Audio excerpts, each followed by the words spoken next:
or max capacity, siya ay nag-a-fall sa level of service ng E. So, paano natin mahanap yun? Since ang road natin ay operating at full capacity, the level of service ay E. So, ang magiging FW natin ay 0.76 na makikita natin sa table 4.9, where siya ay nag-a-fall sa 2.75 meter wide lanes, no road signs obstruction. Ang correction naman natin ay sa D ay 0.89, which is nag-a-fall siya sa 70-30 distributional split. So, yun na makikita naman natin sa table 4.8. So, nag-state na siya ay nasa rolling terrain ng service level ay E. So, makikita natin na ang value ng ET ay 5, EB ay 2.9, at ER ay 3.3. Siya na makikita sa table 4.10. Therefore, sa paghanap natin ng FHB, isa-substitute lang natin yung value dun sa ating equation. So, magkakaroon tayo ng FHB is equal to 1 over 1 plus quantity 0.10, quantity 5 minus 1 plus 0.4, quantity 2.9 minus 1 plus 0.2, quantity 3.3 plus 1. So, magkakaroon tayo ng exact value na 0.657. So, para naman makuha yung service flow at maximum capacity, which is ay nasa level of service ng E, meron tayong equation na sa two-lane highway ay meron tayong equation na 2,800 times V over C of E times FW times FHP times FD. So, substitute natin ngayon yung value. Pero alin yung V of C?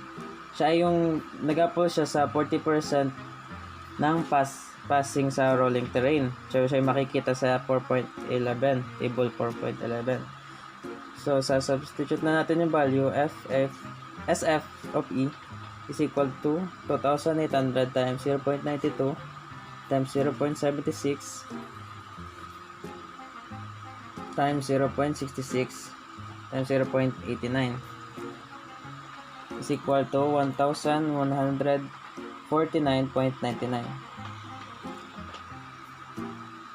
Or kapag naman nag-substitute tayo ng hindi natin na-round up ito, 0.657, magiging value natin ay 1,145, which is yun makikita natin sa code.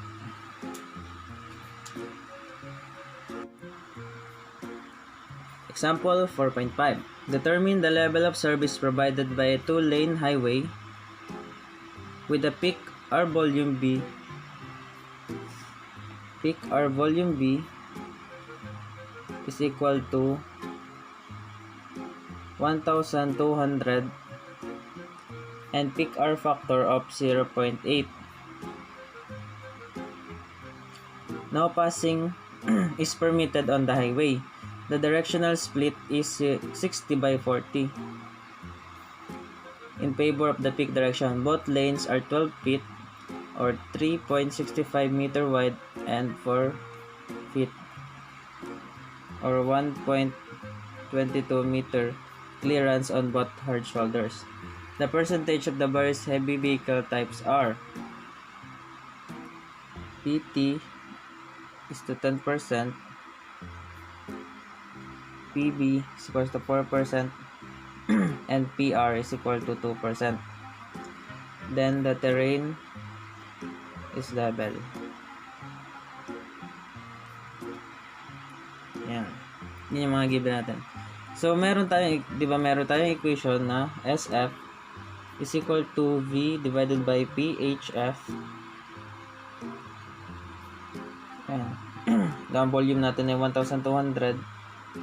Tapos, divide natin ngayon siya sa 0.8. Magkakaroon tayo ng value na 1,500 vehicles per hour. So, makikita natin, hanapin natin ngayon yung correction factors.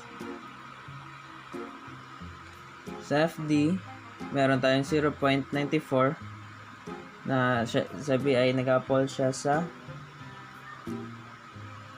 80/20 distributional split.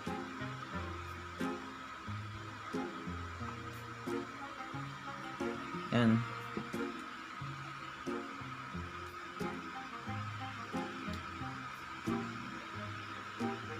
Pag nag-assume tayo na ang level of service nito ay E, ang correctional factors ng both lane, with and heavy vehicles ay pwede nating makuha, which is FW is equal to 0.97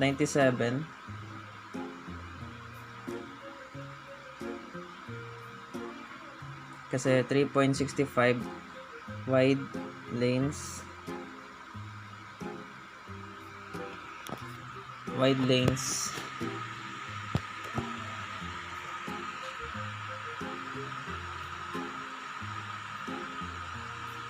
and 1.22 meters clearance. Yan. Level terrain and level of service ay E. Therefore, ang makukuha natin ay ET is equals 2.0, EB is equals 1.6, and ER is equal to 1.6. Yan. So, substitute na natin siya dun sa formula para makuha natin yung correction sa HV.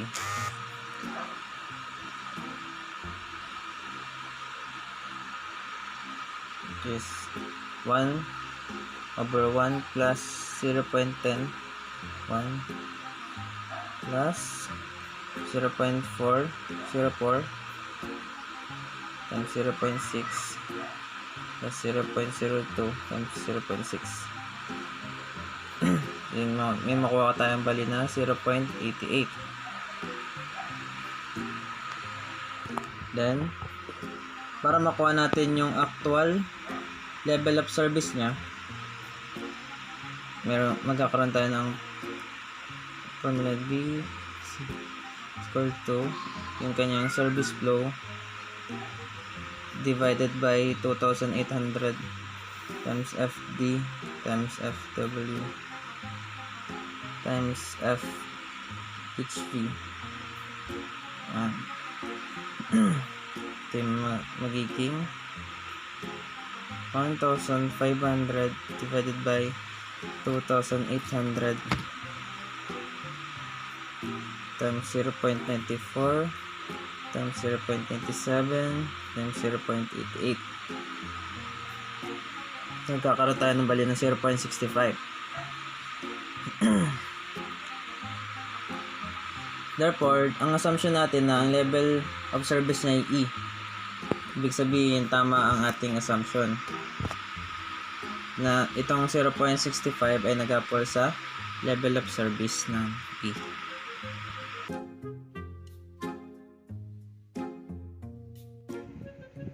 Next topic naman ay sizing a road using the highway capacity manual approach. So dito ang mga nagde-design ang nagde-decide kung alin ang level of service na kanilang i-implement. Yung value ay ginagamit in conjunction with the design traffic volume. So siya ay related siya sa design traffic volume in order to select an appropriate cross-section for the highway. So, in order to derive this value for a highway, the annual average daily traffic AADT for the highway is multiplied by a term called the K factor, such that design hourly volume is equal to KT times AADT, where K is corresponds to the highest annual hourly volume.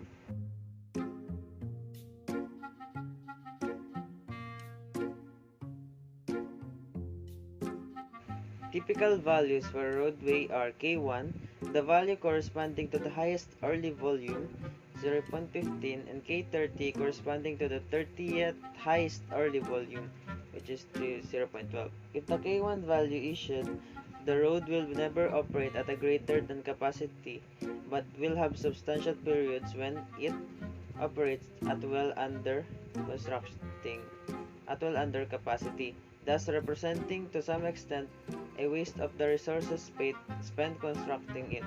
It is therefore more usual to use the K30 figure, while it implies that the road will never over capacity 29 hours per year. It constitutes a better utilization of economic resources. Finally, DHV is a two-directional flow. In the flow in peak direction, directional design or volume is estimated by multiplying it by directional factor D. So, yung formula kanina na DHB ay magiging DDHB is equal to K times D times... A divided rural multilane highway is required to cope with the AADT of 40,000 vehicles per day. 70 miles per hour design speed is chosen with lanes as standard 3.65 meter wide, and there are no obstructions within 1.83 meter of any traveled edge. The traffic is assumed to be composed entirely of private cars and other driver population is ideal. The peak hour factor is 0.9, and the directional factor D is estimated at 0.6. The highway is required to maintain level of service C. It is to be designed to cope with the 13th highest hourly volume during the year.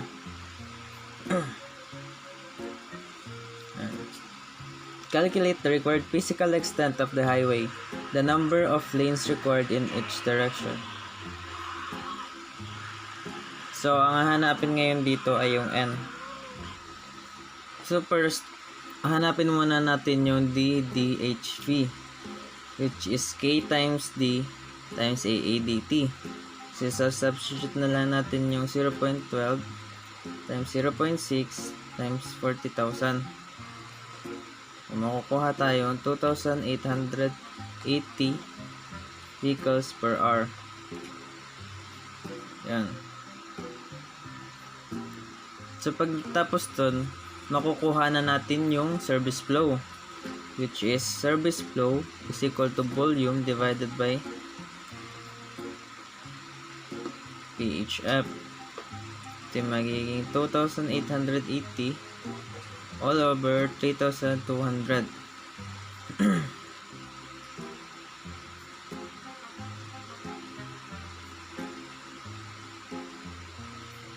Oh, 0.9 magiging 3,200. Yan.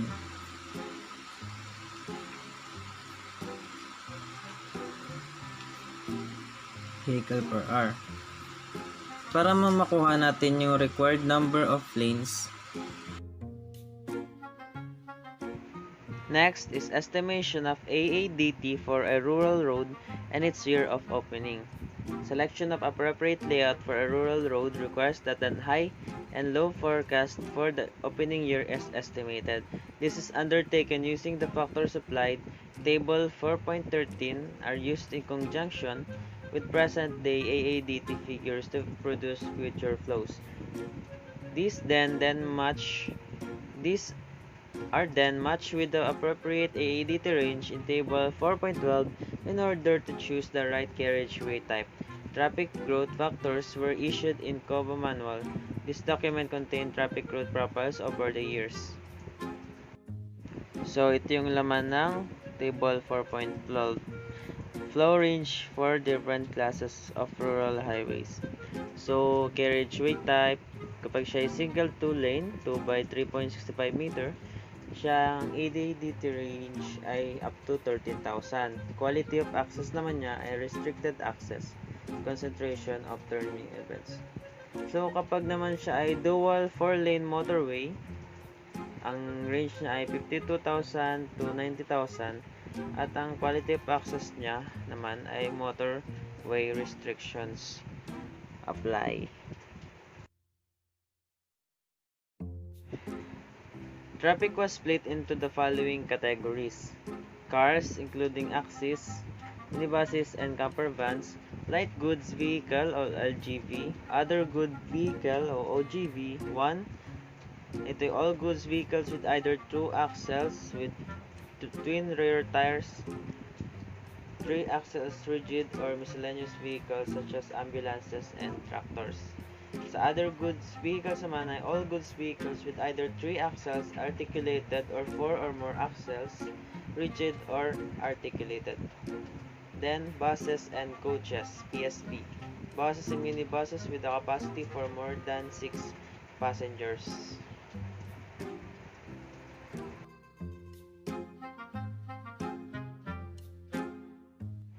Ito naman yung table 4.13.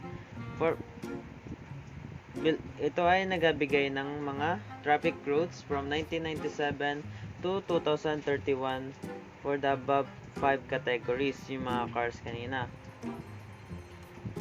The document assumes zero growth post 2031. Values are in annual percentage growth rates rather than expressed as index. So, makikita natin na kapag siya ay 2007 to 2011, ang low forecast niya ay 1.11 at ang high forecast ay 1.76 sa cars. Then, ngayon ay ang year natin ay 2020. So, within 2017 to 2071, ang LGV natin sa low forecast ay 1.83, then sa high forecast naman ay 2.51. Napakita dito na ang low and high growth forecast ng 5 different categories of road traffic. So ito naman ay ang percentage of different vehicle classes in UK. So cars, LGV, OGV1, OGV2, and PSP sa table 4. Example 4.7. A highway is due to open on the first day of 2006. On the 1st of January 2002, the traffic flow was measured at an equivalent AADT of 15,000. On the basis of the forecasted AADT range in the opening year, select the appropriate rural road classification, assuming that the vehicular traffic is composed of the above 5 categories: car, LGV, OGV1, OGV2, and PSB. Calculate the AADT for the year after opening 2006, including the high and low estimates. So may sinabi doon na meron tayong 15,000 pala na vehicles. So, paano natin madedetermine yung ilan ng cars? Siya ay makikita natin sa percentage ng kanilang mga vehicles. So, madedetermine natin yung value nun gamit yung kanilang mga percentage.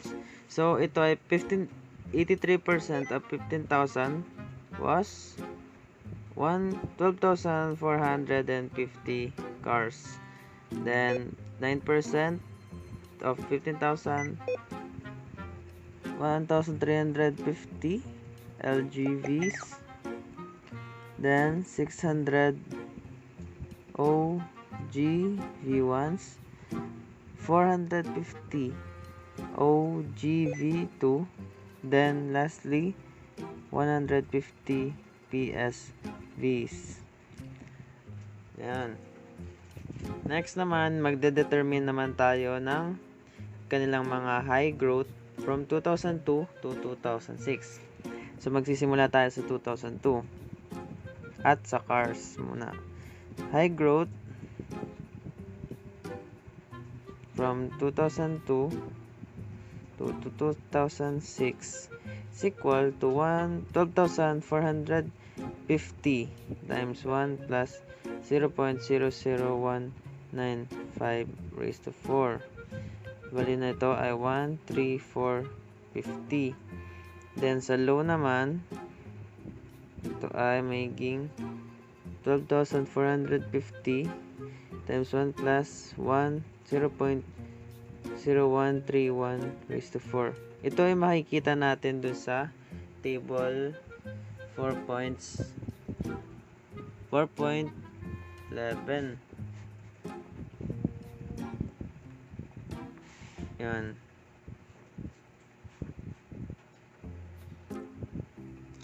Sorry, table 4.13 pala. So, yun. Next naman nating mo-compute ILGVs. Ang high niya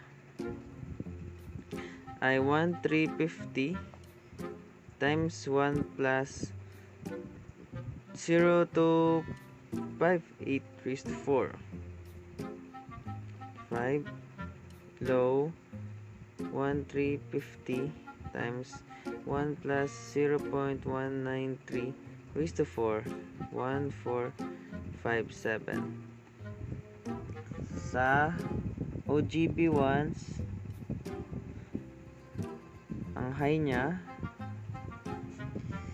ay 600 times 1 plus 0.0107 raised to 4. 626. Ang low naman niya ay 600 times 1 plus 0.043 times 4. 4 siya ay 610. Then, sa OGV2, siya ay ang high growth from 2002 to 2006 ay 450 times 1 plus 0.0285 raised to 4 is equals to 504. Then, ang low naman niya ay 450 times 1 plus 0.0221 raised to 4 is equals to 491. Then, PSP high growth ay 2002 to 2006 ay 150 1 plus 0.0098 raised to 4 156. Then ang low naman niya 150 times 1 plus 0.0034 raised to 4 is equals to 152. Therefore, para makita natin yung AADT niya ng low and high, i-summation natin lahat ng high at lahat ng low. So, mag-start tayo sa lahat ng I.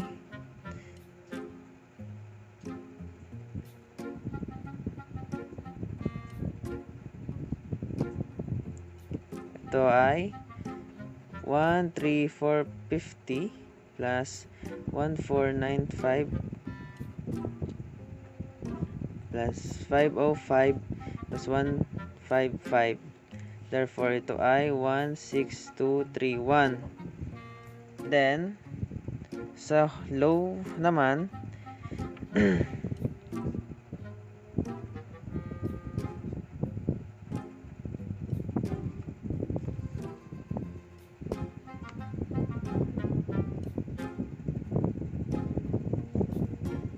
ito ay 1,3,115 plus 1,457 plus 610 plus 491 plus 152 is equals to 15,825.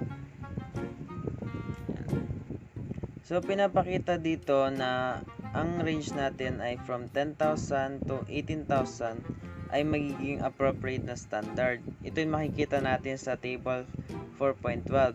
The high forecast brings the flows just over the upper limit for standard 7.3 meter wide single carriageway road na ang maximum capacity ay 16,000. o establishmento sa pamamagitan ng mga pagpabilis ng transaksyon at pagiging accessible ng mga kagamitang kinakailangan ng mga tao.